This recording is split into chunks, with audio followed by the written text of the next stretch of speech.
Selamat sore teman-teman kerabat semua, semoga selalu dalam keadaan sehat walafiat beserta semua keluarga. Kembali video saya kali ini menarasikan gerakan yang sangat simpel berupa gerakan senam menggunakan alat bantu seperti kita perhatikan, yaitu terbuat dari beton.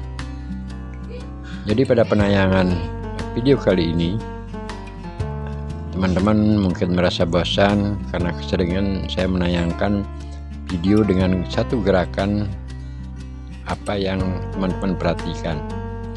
Namun pada kali ini dengan permintaan maaf yang sebesar-besarnya, karena gerakannya hanya pada satu gerakan saja dan sering saya narasikan pada video-video sebelumnya.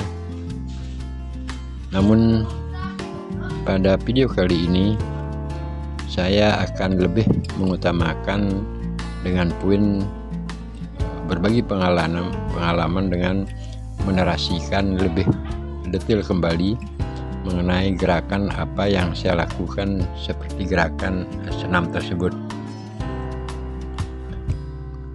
Namun sebelum kita mulai, satu gerakan yang sering saya tayangkan seperti ini kelihatannya memang simpel, jadi mudah, dan kalau kita tidak perhatikan, artinya tidak dapat melakukan atau belum pernah melakukan, kelihatannya gerakannya sepele, hanya melakukan satu gerakan naik turun dari posisi kaki kedua, tapak kaki dijinjitkan, di ujung kaki dijinjitkan, selanjutnya dilakukan penekanan dengan menambahkan tenaga sedikit pada lengan. Akhirnya kita bergerak mulai mendekatkan pada bundaran beton tempat duduk tersebut, selanjutnya seirama naik turun. Pada video sebelumnya saya menjelaskan atau menarasikan fungsi atau kegunaan yang cukup bermanfaat bagi hemat saya, karena di zaman bujang saya sering melakukan gerakan melatih diri dengan tenangan menggunakan media samsak, sehingga pada suatu hari saya pernah terjadi suatu sakit pinggang sebab kesalahan dalam melakukan gerakan tersebut. Nah, untuk itu selanjutnya pernah juga melakukan satu gerakan yang dengan memutar kaki atau istilahnya latih menggunakan tendangan belakang, pada akhirnya cedera pada pinggang. Namun untuk mengembalikan atau memulihkan pinggang tersebut memerlukan proses yang cukup panjang, sekitar 1 tahunan saya harus pergi ke fisioterapi, dengan tentunya mengeluarkan biaya, dan juga itu dilakukan hampir setiap minggu. Akhirnya terpikirlah atau berusaha gimana caranya atau apa yang dilakukan oleh fisioterapi di saat sakit pinggang tersebut. Dilakukan proses penyembuhan dengan penyinaran dari lampu, sehingga setelah kondisi atau otot menjadi panas, akhirnya dilakukanlah sedikit pijatan sambil melakukan penyembuhan. Pinggang saya dipijat oleh tukang fisioterapi. Pada akhirnya di sana kita interaksi, dan akhirnya saya mendapatkan suatu ide, yaitu berusaha bergerak melakukan gerakan, baik itu menggerakkan otot-otot di betis, di lutut, paha, pinggang, pinggul, serta dada. Sekarang setelah saya berusaha, hampir saya lakukan setiap hari 2 kali, pagi dan sore, dengan waktu yang tidak terlalu lama, paling 3 menit di zaman itu, termasuk juga terkadang 5 menit. Terasa memang sakit, iya, secara logika, karena dalam posisi seperti gerakan yang teman-teman kerabat perhatikan. Kedua ujung kaki menumpuk ke tanah dan akhirnya melakukan penekanan kepada alat bantu yaitu beton, ditambah juga menaikkan tubuh dari posisi jongkok sampai setengah berdiri, dan setelah itu pada akhirnya kita kembali menekan tubuh, menaikkan kembali. Nah, ini cukup lumayan. Jadi otot-otot paha, otot betis, dan termasuk juga otot yang ada pada pergelangan kaki itu menjadi tumpuan utama berat tubuh di saat naik dan juga di saat turun. Nah, dengan demikian akhirnya saya berpikir bahwasanya dengan melakukan gerakan seperti ini secara terus menerus, jadi otot-otot yang ada pada betis, pada pinggang, pinggul paha, berinteraksinya otot-otot pada betis, pinggang, pinggul paha secara terus menerus, ditambah dengan bantuan napas yang kita hembuskan. Pada akhirnya saya berpikiran bahwasanya begitu pentingnya otot-otot betis, lutut, paha, pinggang, pinggul yang menjadi satu kesatuan gerak ketika kita akan mengadakan suatu gerakan atau aktivitas, baik itu berjalan, baik itu melakukan bangun dari posisi jongkok, dan juga di usia-usia tua seperti pengalaman saya tadi pagi pun melakukan banyak aktivitas, istilahnya membersihkan rumput-rumput dengan posisi jongkok dari satu tempat ke tempat yang lain, dan juga memerlukan durasi waktu yang cukup, sehingga dengan gerakan seperti ini selama hampir 1,5 jam saya berusaha melakukan suatu gerakan jongkok untuk pengambilan rumput ke sana ke sini, sama sekali tidak terasa dalam keadaan pinggang, pinggul, termasuk juga lutut capek. Nah, pengalaman tersebut sebenarnya sudah lama saya dapatkan, artinya fungsi ataupun manfaat yang begitu dahsyatnya hanya melakukan gerakan tersebut, apalagi melakukan aktivitas seperti berjalan, melakukan naik turun tangga, dan yang lainnya. Nah, teman-teman kerabat semua, jadi untuk video kali ini narasi poin yang saya ingin sampaikan berbagi kepada teman-teman adalah latihan seperti ini sangat membantu elastisitas otot-otot pada lutut. Jadi lutut kita semua paham, dia berposisi, otot-otot tersebut akan menarik betis yang ada di bawah paha dan juga mengkondisikan otot-otot yang ada di paha berinteraksi dengan otot-otot pada betis, dan begitu pun selanjutnya. Dan dengan demikian pada akhirnya kalau kita sering melakukan pelatihan seperti apa yang saya lakukan, yaitu melemaskan atau mengelastisitaskan antara kondisi otot satu dengan otot yang lainnya, nah, tentunya harapan kita aktivitas yang akan dilakukan keseharian tersebut mendapat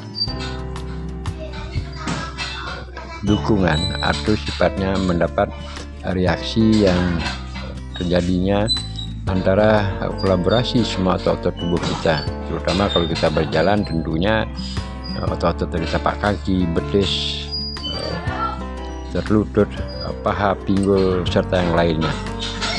Jadi singkat cerita, untuk melakukan gerakan seperti apa yang saya lakukan memang kelihatannya cukup berat ya, banyak keluhan teman-teman, apalagi pada ibu-ibu melakukan keluhan.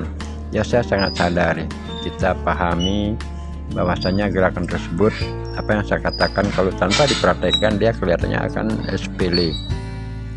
Namun kalau itu dilakukan dengan 3 atau 4 kali gerakan sekali ya cukup membuat pinggul menjadi pegal.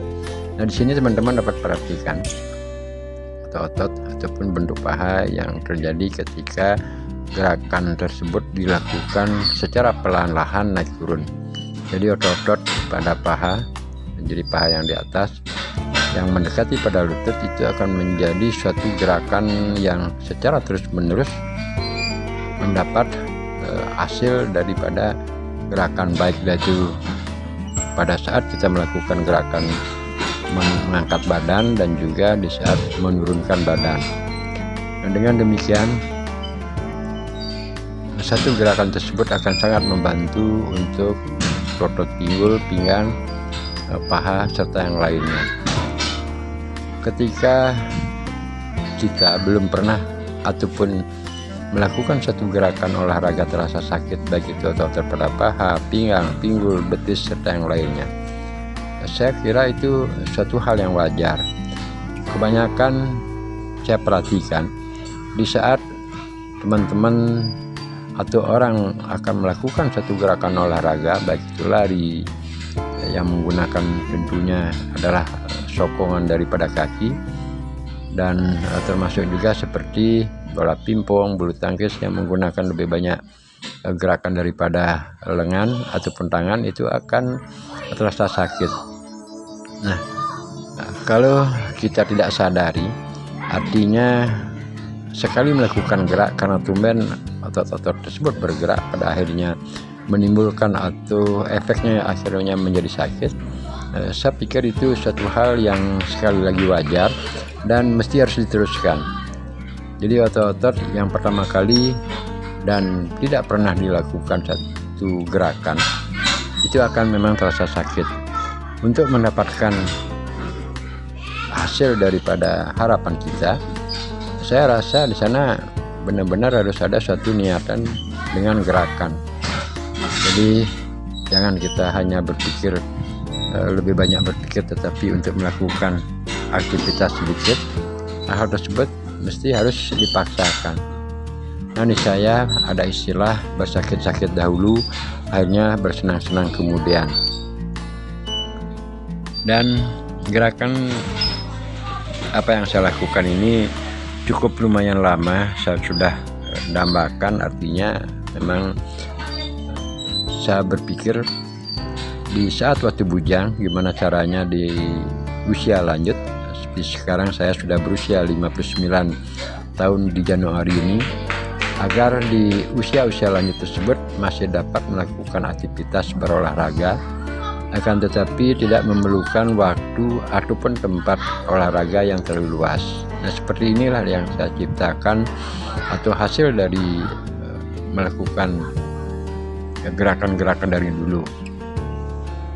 Dapat juga teman-teman perhatikan, pertama dari segi durasi waktu, di video-video saya sering katakan dengan waktu 5 menit atau 10 menit, tentunya melakukan proses jeda dengan tambahan sedikit variasi gerak yang sesuai dengan situasi dan kondisi di saat latihan, dan juga tempat yang kita perlukan tidak terlalu luas. Kebiasaan melakukan gerak ini sudah dari lama saya lakukan. Terkadang bangun pagi, bagaimanapun caranya, karena tempat duduk seperti yang teman-teman perhatikan atau lihat pada video ini, saya taruh di halaman rumah. Saat keluar rumah dari bangun pagi, melihat tempat duduk tersebut, otomatis niat saya adalah begitu datang langsung menuju ke tempat duduk, menaruh ke tangan dan melakukan gerakan. Ya, barang 2 angkatan atau 3 angkatan saya berhenti sebentar karena baru bangun, dan pada akhirnya setelah otot merasa sudah ada reaksi, artinya sudah beradaptasi dengan otot-otot di saat bangun tersebut, akhirnya saya tambahkan gerakan dengan durasi waktu yang lebih, mungkin 5 menit atau lebih dari sekian, paling maksimal 10 menit. Nah, setelah terasa otot-otot pada betis, pinggang, pinggul, paha, termasuk juga pada tumit sudah terasa enak, dan tentunya juga napas saat melakukan gerakan naik turun seperti yang sekarang ini, tanpa kita sadari telah melakukan proses penarikan napas, nahan napas, dan juga mengeluarkan napas. Ya, tentunya bangun pagi, apa yang saya katakan tadi akan menjadi lebih lega. Jadi otot-otot terasa sudah siap untuk melakukan aktivitas. Dan terkadang juga walaupun tergesa-gesa waktunya, mungkin ada pertemuan ataupun ada acara jam 8-an, sekitar jam 7 pun saya bisa melakukan gerakan 5 menit, dan akhirnya setelah itu melakukan proses persiapan mandi dan sebagainya. Dan yang paling penting lagi ya teman-teman, ketika kita berpikiran akan melakukan gerakan olahraga dan kita dapatkan gerakan sudah sangat simpel, hal ini tidak perlu menunggu waktu harus mungkin pagi ataupun siang atau sore. Nah, terkadang saya juga malam ketika sedang melihat HP, berkomunikasi sama teman-teman, baik itu melakukan proses komunikasi di WA, di Messenger dan sebagainya, saya juga melakukan sedikit gerakan pada tangga, jadi tangga rumah. Nah, demikian teman-teman, semoga bermanfaat. Sampai berjumpa kembali di video-video berikutnya.